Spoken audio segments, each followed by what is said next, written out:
My name is. Sorry, that's not going to make any sense if you don't have context, or rather, if you're not in this fandom. If you want context, keep listening. With that in mind, hello, I'm Milo, and welcome to the Phodcast. Because if Dan and Phil won't make one, I will. This is a podcast about YouTubers Daniel Howell, formerly Dan is Not on Fire, and Amazing Phil, aka Phil Lester. Why did I decide to do this on YouTubers? Simply put, I wanted to yap up my hyperfixation and needed an outlet. And since no one I know IRL watches them, and my mum knows more about them than she really wanted to, I've decided to do it here. So a bit of context. We'll start with Phil. Phil Lester was one of the OG YouTubers, having made his account back in 2006. His first video was uploaded on the 27th of March 2006, and since then has continued to somewhat regularly upload. If not on his main channel, then definitely his gaming channel. His content varies, but nowadays it's mostly shared anecdotes or something that gets him to interact with his audience. He's raised an entire generation and just finished his third joint world tour with Daniel Howell, formerly Dan is Not on Fire. Dan was a YouTube fan, which nowadays is a pretty normal thing, but back in 2009 was seen as weird and unusual. So when he took a gap year, instead of getting some life experience, he decided to start making YouTube videos. After constantly messaging Amazing Phil on Twitter until he followed him back and he could get editing tips over Skype. He named his channel Dan is Not on Fire, the same as his MySpace account. There's no meaning behind it, he was just going through his random phase. And on October 16th, 2009, he uploaded his first video, Hello Internet, and regretted it ever since. Not to say that he regretted making YouTube videos, he just does not like his first video at all. Phil promoted Dan's first video, meaning Dan got a lot more views than is typical for a YouTuber just starting out. Truly, he is the first YouTube Nepo baby. In addition to this, they started a Q&A series called Phil is Not on Fire that lasted until 2018. Back to Dan. Originally, he made scripted comedy sketches, with the occasional random unscripted funny video with Phil, until 2018. They also tended to include anecdotes about his life. In 2018, they embarked on their second world tour, Interactive Introverts. It is, to date, the most ambitious YouTuber tour. Later in the year, after returning from the tour, they went on hiatus from the joint gaming channel, Dan and Phil Games. Dan had already stopped regularly uploading at that point, but Phil continued uploading as normal. Dan seemingly disappeared off the internet until 13th of June 2019, when Dan uploaded Basically I'm Gay, a 45-minute video essay about his experiences growing up, queer, and his battle with internalized homophobia, and how it went hand in hand with his mental health. It is arguably one of the most important things he's ever made, and was very nearly the last thing he ever made. Now, as monumental as Dan's coming out video was, and it should be recognised as such, it unfortunately caused a different video to be overlooked. On June 30th, 2019, Phil uploaded Coming Out to You, where he came out as a ginger. And gay, but more importantly ginger. So brave. There's been a recent meme where DNP will bring up how fine this video is in comparison to Big, because it's not as long or has little amounts of trauma. And to be completely honest with you, it really annoys me. Phil's video is simple and to the point, and that's not a bad thing in any way. And you know what else his video is? Comforting. While Dan's video is impactful in the way it highlights how hurtful and cruel this world can be to queer people, and the journey it took to accept oneself in that world. Phil's video is impactful because it shows that queer people can exist without having a huge amount of trauma, and that's okay. What I mean is, online it appears that every queer person has in some regard gone through some sort of traumatic experience, whether it be kicked out for being queer or having rocks thrown at them, and so many other horrible things, which does generally come with being queer a lot of the time. But because of this, people, particularly young people, can internalize that if they don't have these traumas, they can't actually be queer, which isn't true at all. Which is why I feel sharing his experience with sexuality is so important. Outside of the normal anxieties and mild internalized homophobia that unfortunately comes with growing up queer in a heteronormative world and getting outed by one of his friends, Phil's coming out journey was relatively painless, and that's incredible. Phil's story shows other people, their queer journeys can be relatively painless too, which is why it's best to watch Dan and Phil's coming out videos together, because they're two sides of the same coin and are equally important. Sorry, that was a bit of a side tangent. I know the jokes are silly and aren't serious. I just hope Phil knows how important his coming out video really is. As you can see, or rather hear, Dan and Phil were and still are trailblazers. They were the first YouTubers to go on a world tour, the first YouTubers to write a decent book. The amazing book is on fire, check it out. Seemingly the first YouTubers to set proper boundaries. They've been Dan and Phil since 2009. That's 15 years. That's longer than a lot of the audience's parents' marriages. As I said earlier, they've just finished the third world tour, the Terrible Influence Tour, or TIT, as the fandom has dubbed it. You can tell the majority of the audience are lesbians. And as I also mentioned earlier, they were the first YouTubers to actually go on a world tour. Their first tour was called The Amazing Tour Is Not on Fire, or Tatanoff. It started touring in 2015 and ended in 2016. I think they might have done the European leg in 2017, but don't quote me on that. And was basically a homage to the YouTube channels up to that point, and was to legitimize light entertainment. I haven't actually seen Tatanoff because you can only watch the recording if you have YouTube Premium, and I have no money. But from what little I know, from constantly rereading their second book at Dan Phil Go Outside if you're curious, watching the first 5 minutes of the show that's free, and watching the reaction video they did of Tatanoff, the main plot of Tatanoff is that Phil microwaved his laptop, yes, you heard that right, and now everything that is the internet is now real. The audience are the comments, and from there, hijacks assume. And even if I knew more, that's all I'm going to tell you because I don't want to spoil anything. Well, apart from the most important part of the show, the song. The Internet Is Here, which they released as a charity single for Stand Up to Cancer. It's still available on Dan's channel. It's campy and funny and not supposed to be taken seriously by any means. It doesn't make a lot of sense without the context of the 90 minutes that came before it, but it's still amazing. And from this, a great tradition was born. Every show they have ever done now includes a song, even Dan's solo tour. And truly, it is an amazing tradition that should last forever. As I mentioned earlier, their next show was in 2018. It was called Interactive Introverts and had the tagline, "Giving the people what they want." This to date was the most ambitious YouTube tour to have ever existed, and probably the closest any YouTuber has come to doing an actual world tour, as it didn't just tour Europe, the US, Australia, and New Zealand. They also went to the Philippines, Hong Kong, Singapore, and India, or at least, the very least tried. I have no idea if they actually managed to get to India or not, but it was on the poster. Hello, editing Milo here, and I just remembered that they did go to India. They went to Mumbai. I just completely forgot where Mumbai was because I'm terrible at geography. I apologize to the Indian fannies, that was mean of me, and I apologize to you for this interruption, but it felt important to say. Anyway, back to a regular scheduled podcast.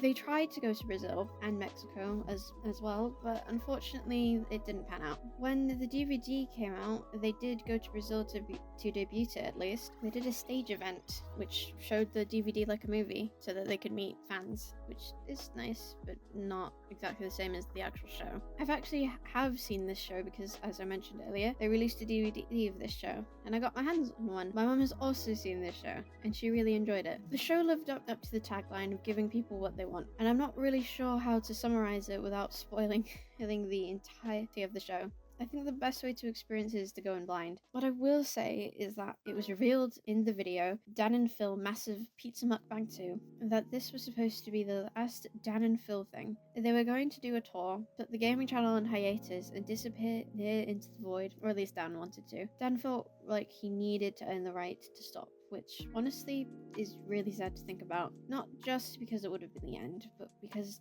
Dan didn't feel like what he had done up to that point was enough, and he needed to earn the chance to step away. Dan had done so much to that point, and he didn't need any permission except his own. There was also the overlooming suit over both of them, but affected Dan a little more. which was, of course, neither of them had come out yet. I won't go into too much detail since I already covered this bit earlier, but what I will say is that right before the tour started, Dan sat down on their balcony, drank an entire bottle of rosé, and cried because he didn't think he'd be able to keep going with this secret. So the tour didn't happen. I think you can understand why he needed to take a break at that point. So they both come out. Phil continues to upload, and Dan takes a step back with the intention of to pursue other creative endeavors, which involved writing a mental health book, which I highly recommend. Then the pandemic hits, and obviously any plans either of them had outside of YouTube immediately got halted. Phil isn't really affected by this content-wise, but Dan had a lot of things he wanted to do but couldn't now. Thankfully, You Will Get Through This Night, his book, wasn't impacted, but it was supposed to be the last thing he intended to do out of his new projects. One of the things he wanted to do was go on tour by himself. So in 2022, when things opened up again, he announced he was going on tour with his comedy stage show We're All Dude, after getting screwed over by YouTube Originals when he attempted to make a TV show. If you want to know more about that, check out his video Why I Quit YouTube. Be warned, it is an hour and 25 minutes long. We're All Doomed is Dan's magnum opus stage show, a show that he literally made to save himself. It takes a look at our world, recognizes the bad things, the things that will make us feel doomed, but also gives us something to look forward to. It's funny, sad, and hopeful.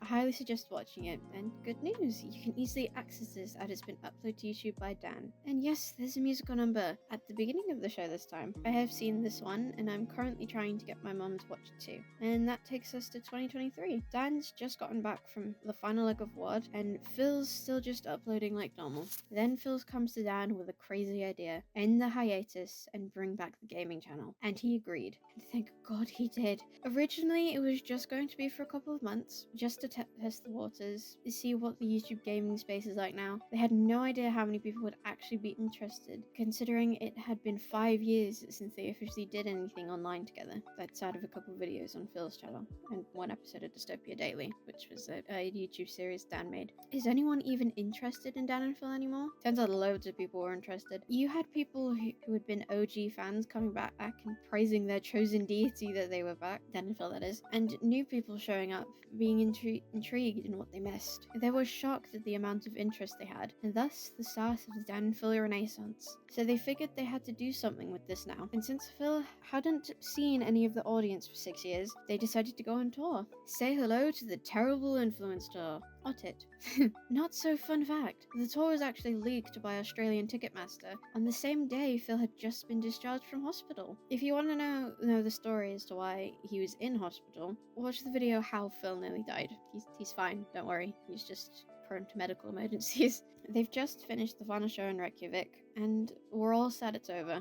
But equally wait when they either upload the recording of the show to YouTube or make a DVD. I was actually able to see the show live, and it was the best thing I've ever seen in my life. Did it put me in a really bad post-show depression? Yes, but I'd do it again in a heartbeat. It was so funny, and this is the most authentic they've ever been, so you could really tell that they were enjoying themselves. And yes, there was a musical number, and it was incredible, and we're all hoping it goes on streaming. And now Dan and Phil 2.0 is on the horizon. It's insane that the tit era was just 1.5. Hello, this is Editing Milo here again. I just want to let you know that Dan and Phil 2.0 has begun, sort of. So they finished their final show on the 7th of February in Reykjavik, and then after that they kind of went on an unofficial 2-week break because obviously they just got off of a world tour. And then on Friday the 21st of February, Phil tweeted that there would be 3 consecutive uploads for the following 3 days. So a video on Saturday the 22nd, Sunday the 23rd, and Monday the 24th, which is weird. They don't usually upload several uploads days in the row unless they're doing something special like Spooky Week, which is they post a video every day leading up to Halloween, or they do Gaming Us, which is a video every day till Christmas. So people were very hyped for this because obviously we haven't seen them properly for 2 weeks. We were starting to question if they were even alive. Things were going crazy on fan Twitter. I will save you from everything that goes on there. But when Phil tweeted, a fan asked if we could get emojis relating to the uploads, and the emojis that Phil gave gave was a palm tree, a question mark, and a city skyline. So on Saturday, the video that came out was a Sims video where they sent the Sims family, because they have a Sim series that follows the Halters. It's got 2 seasons, and it's really long to explain what specifically happens in the Sims series, but I think you probably know what the Sims games is, so you can probably guess. But yeah, so they take the Sims on holiday because usually after you do something big for work and stuff, you go on holiday or something like that. I don't know, I don't work.